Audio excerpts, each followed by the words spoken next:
how to make your videos look from this to this. Let's find out.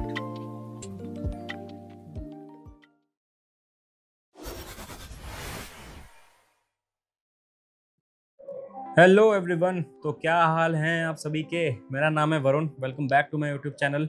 तो चलिए बात करते हैं कैसे मोशन ब्लर ऐड कर सकते हैं अपनी वीडियोस में आप, और अपनी वीडियोस को सिनेमैटिक कैसे बना सकते हैं।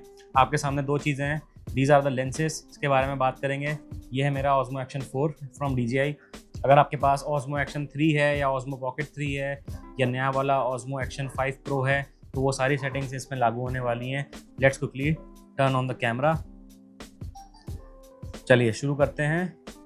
ये इसका कुछ ऐसा डिस्प्ले है। सबसे पहले आपको, अगर आप 60 FPS में वीडियो बनाते हो तो आप सेटिंग्स में जाओ, 4K सेट करो, 120 से 60 पे सेट करो, then set the stabilisation to rock steady.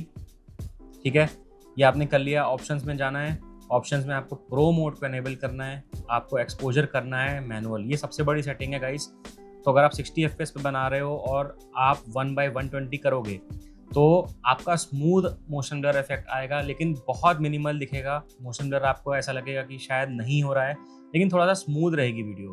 ठीक है, मैं जनरली अगर मेरे 60 FPS की वीडियो है तो मैं 1/160 रखता हूँ, 1/60 रखता हूँ अपने एक्सपोजर को। ठीक है, तो अगर आप दिन में वीडियो बना रहे हो, दिन में आपको 1/60 रखना है आपका एक्सपोजर, और आपका FPS 60 होगा तो 1/60 एक्सपोजर के साथ मैं ISO रखता हूँ 100 to 800 डे लाइट में। अगर मैं रात में वीडियो शूट कर रहा हूँ तो मैं इसको 100 to 1600 या फिर 100 to 3200 प्रेफर करता हूँ, अगर बहुत लो लाइट है तो। जनरली ज़्यादा अगर ISO होगा तो आपका नॉइज़ बहुत आएगा वीडियोस में। तो दिन के हिसाब से 100 to 800 रख के इसको कंफर्म कर दिया। देन वाइट बैलेंस मैनुअल करके कलर टेम्परेचर बेसिकली मैं 5000 पे रखता हूँ। आप चाहो तो इसको ऑटो भी रख सकते हो, उससे ज़्यादा कोई फ़र्क नहीं पड़ेगा मोशन ब्लर में। कंफर्म करके आप D-Log-M में भी बना सकते हो मोड में। मैंने कलर को D-Log-M रखता हूँ क्योंकि थोड़ा सा फ्लेक्सिबिलिटी मिलती है मुझे अगर कलर ग्रेड वगैरह करना है उसके लिए।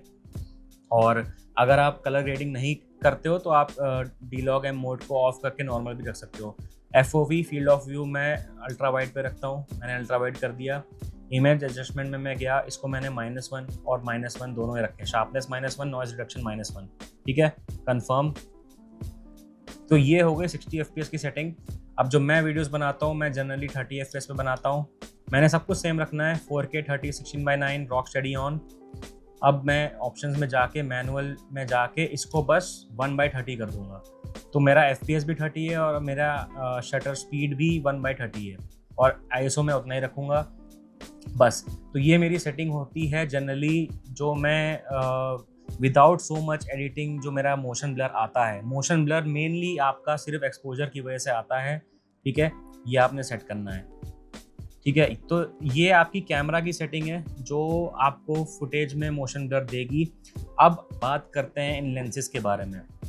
तो ये टेलेसिन ब्रांड के लेंसेज हैं। These are basically ND filters. ND filters के बारे में आपने काफ़ी सुना होगा। बेसिकली होता क्या है, ये लेंसेज होते हैं जो आप देख सकते हो, ये लेंसेज हैं जो आपके कैमरा के लेंस के ऊपर ऐसे लग जाते हैं, ऐसे। तो ये पोलराइज्ड लेंसेज हैं, मतलब कि जो रिफ्लेक्शंस वगैरह होती हैं जब हम वीडियोस रिकॉर्ड करते हैं उनको कट कर देता है, और जो डायनामिक रेंज है जैसे क्लाउड्स वगैरह वाइट दिखते हैं हमें। तो आपने ऑलरेडी यहाँ पे मैंने जाके ऑलरेडी बता दिया है कि आप अपना एक्सपोजर सेट कर लो। तो ये फर्दर फिल्टर्स लगा के फर्दर आप अपनी लाइट को कट कर सकते हो जो आपके लेंस के अंदर आ रही है। ठीक है, तो ये वाला जो फिल्टर है ये CPL फिल्टर है, मतलब बेसिक है, सिर्फ पोलराइज्ड लाइट के लिए है। अगर आपकी सनलाइट है, ठीक है, अगर आपकी मान लो ओवरकास्ट डे है, आपकी सनलाइट नहीं है और आपके बादल वगैरह रखे हैं, तो आप ये वाला यूज़ कर लो। जैसे मैं कभी कभी ये यूज़ करता हूँ, तो ये लाइट को कट नहीं करेगा, ये बस रिफ्लेक्शंस वगैरह थोड़ा सा हटाता है, मोशन ब्लर में कोई इफेक्ट नहीं आएगा। ठीक है, फिर मैं अगर बाकी लेंसेज की बात करूँ तो ये है हमारा ND32। ये आप देख सकते हो, अगर मैं आपको दिखाऊं तो ये और ज़्यादा सनी डे के लिए है। अगर काफ़ी सनी डे है बाहर तो आप इसको लेंस में लगाओगे तो ये ऑलमोस्ट बहुत लाइट कम कर देता है, जैसे आप देख सकते हो, ये देखो। तो ये लाइट थोड़ा कम कर देगा, फिल्टर कर देगा, और ये पोलराइज्ड भी होता है। तो ये आपका मोशन ब्लर ना, जो मैंने आपको सेटिंग बताई, उसके साथ ये डबल इफेक्ट देता है। तो ये 1500 रुपीज़ के 4 थे। तो अगर आपको ये नहीं भी लेना है तो भी आपको मोशन ब्लर मिलेगा। अगर आप लेते हो तो ऑफ कोर्स, अगर आपकी स्काईलाइन, आपके क्लाउड्स वगैरह अच्छे से दिखते हैं लेकिन कैमरा में कैप्चर नहीं होते हैं, तो इसको लगाने से वो थोड़ा सा बेटर हो जाता है। आपको स्काई के डायनामिक रेंज वगैरह थोड़े बेटर मिलेंगे, और मोशन ब्लर में थोड़ा सा आपको इम्प्रूवमेंट नज़र आएगी ड्यू टू ND फिल्टर्स। ठीक है, तो ये रही इसकी बात।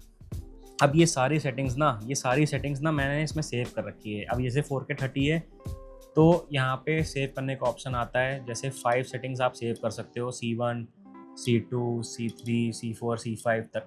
तो मैंने अपने कैमरे में ऐसी सेटिंग लगा रखी है। मैं एक बार प्रेस करूँगा C1 में 4K 60, और आप देखो वही सेम चीज़ है जो मैंने आपको बताई, 1/60 शटर स्पीड कंफर्म। अब मैं C2 दिखाऊँ, C2 में 4K 30 है, और C3 में ये सेम चीज़ मेरी 4K 60 है बट फॉर नाइट। अब यहाँ पे मैंने ISO बढ़ा दिया, तो मुझे कुछ नहीं करना होता। मैं कैमरा माउंट करता हूँ, मैं बस बटन दबाता हूँ, वो अपने आप मोड लगा देता है, और मुझे शॉर्टकट है ये मेरे लिए, मुझे सेटिंग मैनुअली सेट नहीं करनी है। तो guys, these are the settings for motion blur and your videos to improve your motion blur effect.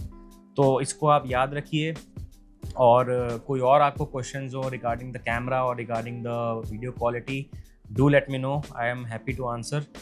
तो ऐसे ही वीडियोस देखते रहिए गाइस, सपोर्ट करते रहिए। आगे और इन्फॉर्मेटिव वीडियोस बनाता हूँ और आप सबको एंटरटेन करूँगा। So guys, like, share and subscribe. Take care, I will see in the next one. Bye bye.